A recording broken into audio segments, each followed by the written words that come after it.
Welcome in, guys. Welcome to the Marshall Experience. Appreciate y'all being here tonight. Tonight's Tuesday, so we're covering fantasy football in general. And tonight we're going to be focusing on the fantasy quarterback tiers. Okay, so there are levels to this. Okay, there are a few quarterbacks that are considered the top tier. There's middle tier, and then there's lower tier. Now we have specified my terms of the tiers, and we're going to have a little bit of fun with it. But hey, stick around, and we're going to go over some quarterbacks tonight. And we can't be more excited to get more into this fantasy season. Before we get started, we're going to talk about our sponsors and who we're powered by. And of course, we are powered by the Sports Lounge Media. Guys, if you have not already, go check them out. We are doing big things over here at Sports Lounge Media. Go check us out on YouTube, TikTok, Instagram. You name it, just type in Sports Lounge Media, and you are going to be a part of a journey that you are going to want to be a part of. And of course, our sponsor, the Mogul brand, we love what they're doing over there in their products, and go check out them as well. That's about it. So right now we're gonna we're gonna go start get right off and roll right into where we're gonna start tonight. Again, basically what we're going to do tonight is we're breaking down fantasy football rankings into tiers, which help fantasy managers better understand what separates each group and how to value each player in that group in this coming season, right? Okay, so that's what the tiers do. They separate the talent levels, okay? Tier one, we're going to call the quarterback cheat codes. Okay, these are the top four quarterbacks that are going to get you the most amount of points consistently during the week. Number one, Lamar Jackson. Okay, QB1 last year. I don't think that he is going to slow down at any point in year 8. It's no secret that an elite rushing quarterback, guys. This is where we're going to get with this group. You're going to notice a trend. It's no secret that an elite rushing quarterback offers significant upside for fantasy purposes. As the majority of the top 5 finishers each year offer above average rushing ability. That's just a fact. Okay, you can look that up. Heading into 2025, these 4 right now that I'm about to name are the clear top options in rushing potential and have a history of top 5 fantasy finishes in their career. They have been here before. Consistency. Go back to that Cuddy system, right? Lamar Jackson just finished like I just said, as the overall QB1 in 2024 by a significant margin. Where if he didn't return to his career high, 93 passing grade, he'd still likely push for the overall QB1 in fantasy. I mean, he's a fantasy monster, guys. Lamar Jackson is the fantasy guy. Jackson's 41 passing touchdowns were also a career high last year, though he's shown the ability to fight the end zone through the air. 36 touchdowns before passing 36 touchdowns in 2019. He's also come with some expected positive regression in that regard in the seasons in between. Jackson ran the ball 7 times per game last season. Again, rushing yards in fantasy for the QBs is huge. 7 times per game as an elite rate. Found the end zone as a runner just 4 times.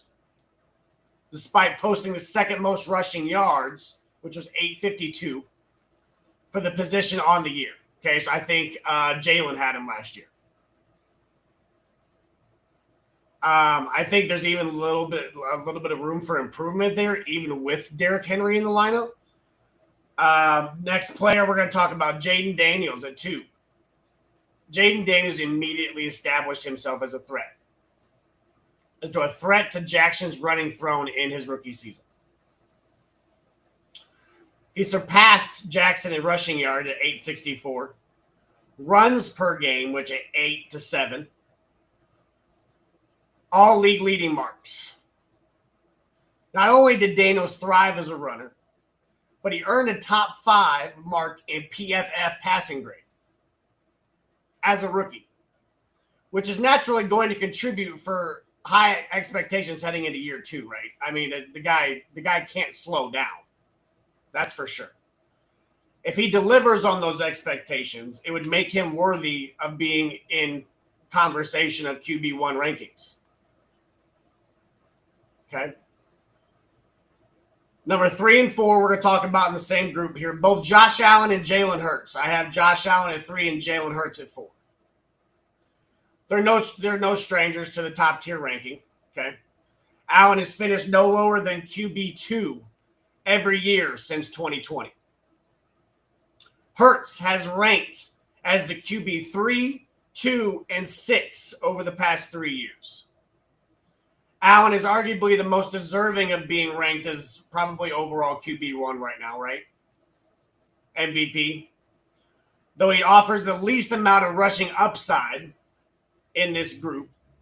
Now, despite coming up with the second most rushing fantasy points last season, because he had 12 rushing touchdowns. Those touchdowns obviously count, guys. Those are the mass points, right? Do I think that he runs for 12 touchdowns again? No, I think that's going to regress. That's where I'm leading with that. With Daniels potentially improving in year 2, while displaying more rushing potential, right? More of that Lamarness.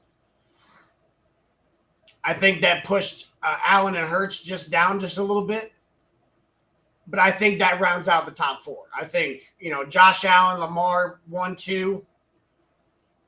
Jaden's going to slide in there. He has a conversation to be QB1. All 4 of these guys have a conversation to be QB1 next year. They are in the QB cheat codes tier. Okay? Next tier, we're going to talk about tier 2. Tier 2. Variety is the spice of life. Okay? Variety is the spice of life. It's a little motto of me for fantasy. And what I mean by that, variety is passing and rushing. You get both. Okay, you get a little bit of both. A little bit of variety. Okay. Now, these quarterbacks are more adept and more stronger in certain categories, as you'll see a trend, but they still do a variety. Okay, you have 30, 40 rushing yards, not compared to 70 or 80 from the top 4 that we just talked about, right? It's not the main streamline of their game, but they can still move with their feet, right? Okay. Outside of the top 4 quarterbacks, we got a good mixture right here of high-end passers and those with above average rushing yards. Rushing upside, I should say. Rushing upside, like I just said. So, depending on which style fantasy drafters, depending on which style that you prefer to go with, these are some of the names that are going to be on the board that have enough variety to be a top 5 quarterback. Okay? We're going to talk about players like Joe Burrow, Patty Mahomes, Baker Mayfield, Kyler Murray, Brock Purdy, Bo Nix, and Justin Fields to round out the top 11. Okay? We're going to go over a couple of these players, right? I've written down paragraphs. I've done this for about 2 weeks worth of study. Okay, so we're going to go down each player here. This past season was a down year for Brock Purdy and the San Francisco 49ers as a whole, right? Big down year. A lot of it was to injury. So a big part of this ranking is projecting a bounce back year for the 49ers and their franchise quarterback, right? After signing a top 10 contract for the position this offseason, he's got to perform now. You are getting paid to perform a top 10 quarterback. You better be performing like it, right? Purdy is just 1 year removed from finishing as the overall QB6 for fantasy after throwing for over 4,000 yards and 31 touchdowns. This ranking isn't really optimistic as it was for 2025, but it's expected to be better than 2024, right?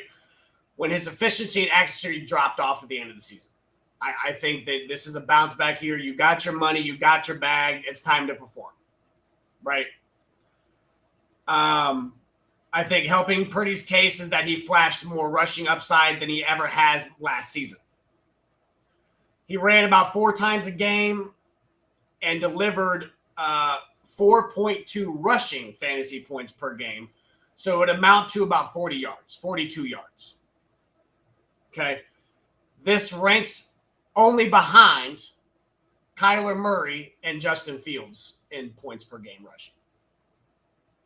Interesting. Fields also has to get back into that top 10 category, right? Fields is a dual quarterback. He's not as strong passing as he is with his feet, but we've seen glimpses of his arm, right? He has to get back into that conversation. He has been, in the past, thanks to his high-end rushing ability, really, right? While Fields hasn't quite been the passing threat that most teams would want from their starting quarterbacks, Fields is still locked in with the Jets this season, QB1. There is no competition, right? As long as that is the case, I think that he can have a top 10 fantasy season. Even on limited starts, on a more conservative offensive last season with the Steelers, Fields ran the ball 5 times per game, which ranked 8th in the position.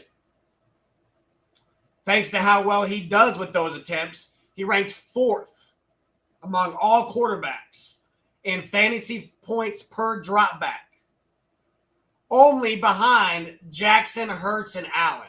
That's interesting. That's a point. So when Fields is on the field, he's a top 4 quarterback. He is producing the 4th most fantasy points per game. Just saying. This next tier, we're going to talk about tier 3. The best of the non-obvious QB1s. Okay, so when we say QB1s, we mean the starters. Okay, the best of the obvious QB1s. We're going to talk about players like top 12 through 18, Jared Goff, Caleb Williams, Drake May. You're going to see a lot of young names in here. A lot of sophomore seasons. It's going to make it or break it, baby. CJ Stroud, you just seen, had a slump of a sophomore season. That happens. It happens to the best of them. Can these guys bounce back after their rookie years? CJ Stroud at 15, Justin Herbert at 16, Dak Prescott at 17, and Jordan Love at 18. The quarterback position is arguably in a good place, as in a good of a place, as it has ever been in fantasy, right? I think that the top 12 options are all strong. I think there's a movement of youth, right? Drake May, Caleb Williams, Bo Nix, right? We've already talked about a few of those, but there is this movement of youth that makes dynasty owners like myself so excited to own one, because you know for the next 10 years you have consistency. It's nice to hit that pick, right? Jared Goff is coming off of 3 straight seasons over 4,000 yards and 2 straight seasons with at least 30 passing touchdowns. This is production, guys. When considering the Detroit Lions are one of the more run-heavy offenses in the league, that is an impressive accomplishment for Goff. He has been a top 12 quarterback in each of the past 3 seasons and deserves to be in the conversation yet again. Why not? He just did it the past 3. Now, without Ben Johnson running the offense this season, the expectation for Goff drops a bit, perhaps,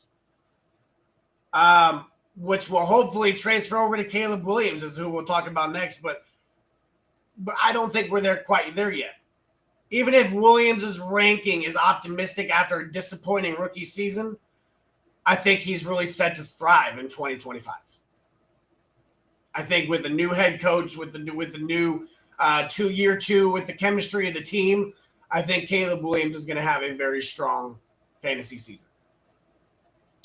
Drake May comes with a nice value here in this tier, as he's often going a little after QB 14 in drafts. Okay, QB 14, so he's going 15th, 16th, 15th quarterback. He's one of the better bets to deliver a top 12 fantasy season going in that range, to be honest.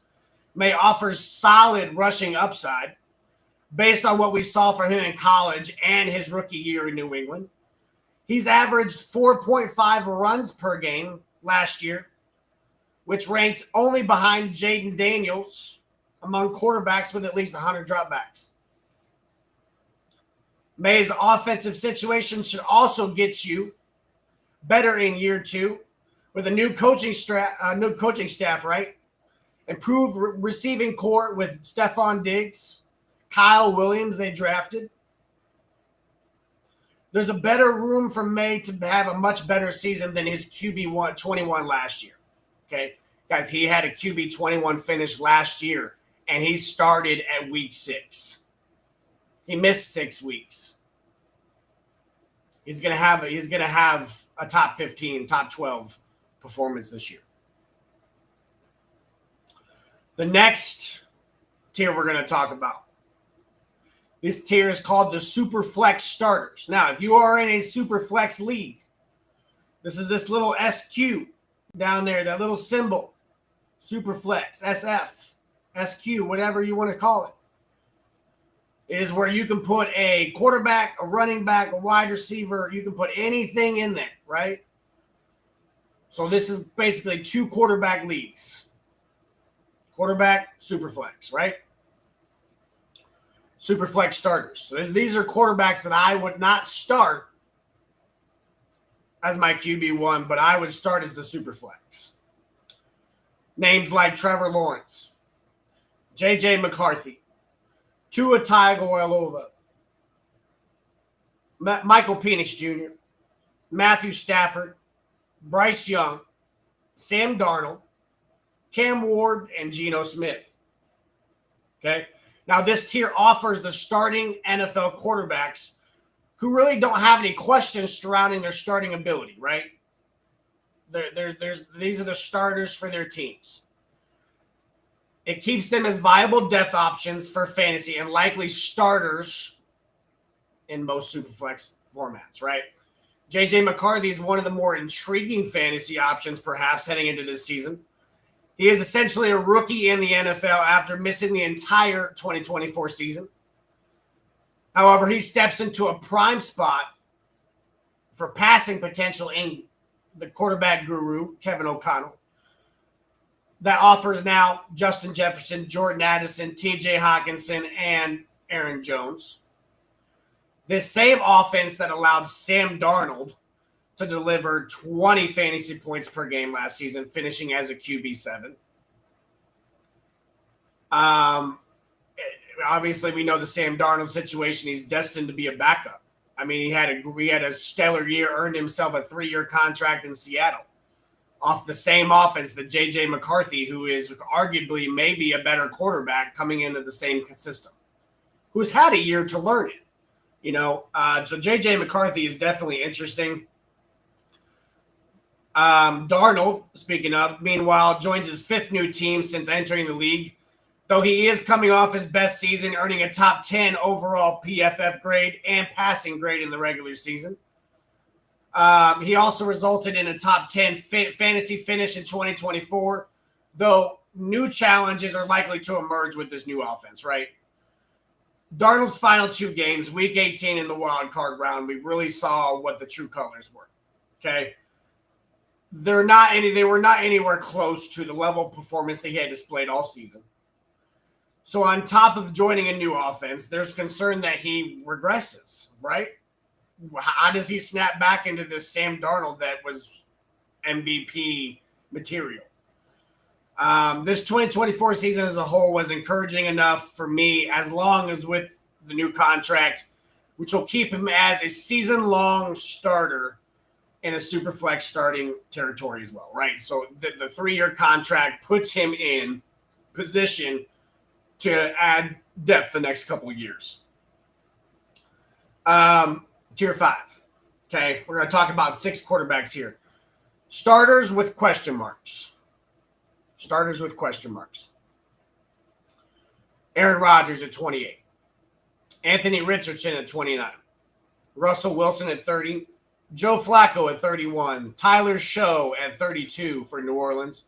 And 33, Daniel Jones for Indianapolis. Indianapolis has 2 quarterbacks on this in this tier because I'm not quite sure what they're doing. They flip-flop between Daniel Jones and Anthony Richardson being the leader. So I'm going to have to get a final word to be able to say which one ranks over the other. But this final tier really represents the final group of expected NFL starters who have a shot to be fantasy relevant, right? Obviously, Anthony Richardson or Daniel Jones will be the starter.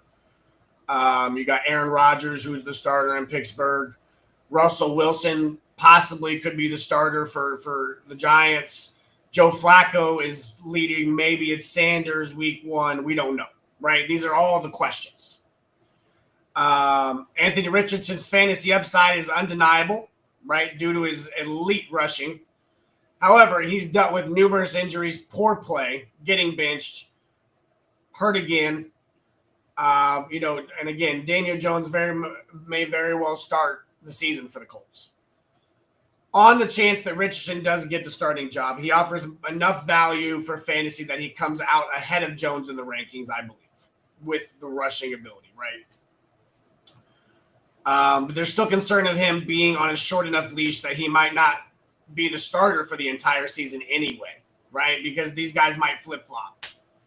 For that reason, it's very difficult to believe in Richardson enough, even with that upside, for him to crack top 24. I don't believe in either of them. So I would just avoid it. You know what I mean? Get your guys before you got to draft the Indianapolis Colts quarterbacks, please. Tier 6. So you're saying there's a chance. That's what I named this tier. So they're saying there's a chance. Players like Joe Milton. Now, this is for Dynasty, guys. Think about this. This is Dynasty. This is league. This is years upon years. So these are young players that we keep. May work out, right? Joe Milton, 34.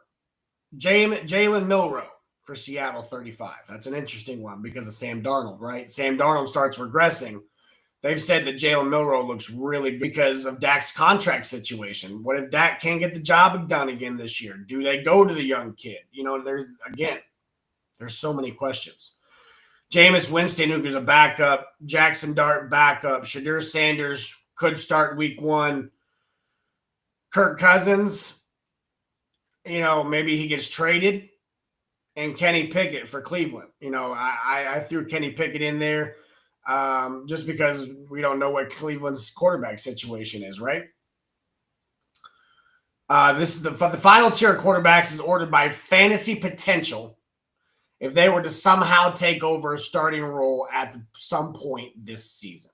So say Joe Milton were to take over for Dak or Jalen Milroe for Sam Darnold. They would be their upside. I believe that their upside would be more than Jameis Winston, Jackson Dart, Kirk Cousins, blah, blah, blah. The people we just talked about, right?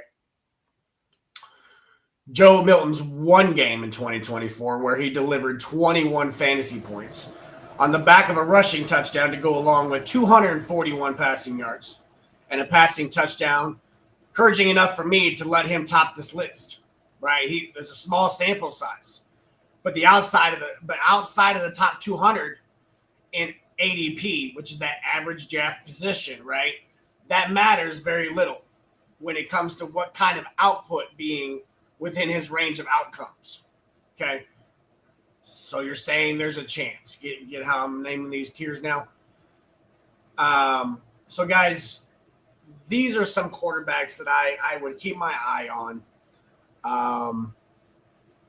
Quarterback is a very, very, very important position. It is the position that is going to make you score the most points, right? It is the catalyst that makes your team. Okay, again, please, for the love of God, get your guys before you have to draft a Daniel Jones or Anthony Richardson or a Joe Flacco, and then you're back in a hole somewhere down the season, right? Set yourself up for success. Okay, use the information that is given to you. All we're trying to do here is produce great content, and if you follow it, I can't guarantee anything, but I can make a pretty good promise that it's going to improve your chances. Okay. Again, we always take suggestions here at the Marshall Experience. If you guys comment on the videos or anything like that, suggestion boxes are open. Topics, anything like that. If you guys have any questions, we are always taking Q&A questions, and we will answer them on the next live. But again, I appreciate you guys tuning in every week, and this has been fun. But again, we look forward to this every Tuesday. We'll see you guys again this next Thursday. Yeah, fantasy season is upon us. Drafts are happening. Mock drafts are happening. Okay, take advantage of those mock drafts. Those mock drafts are huge to take advantage of. It's basically practice drafts that you can take advantage of and really set yourself up for success to see how everything correlates and everything falls. So, again, guys, we appreciate everybody tuning in, and I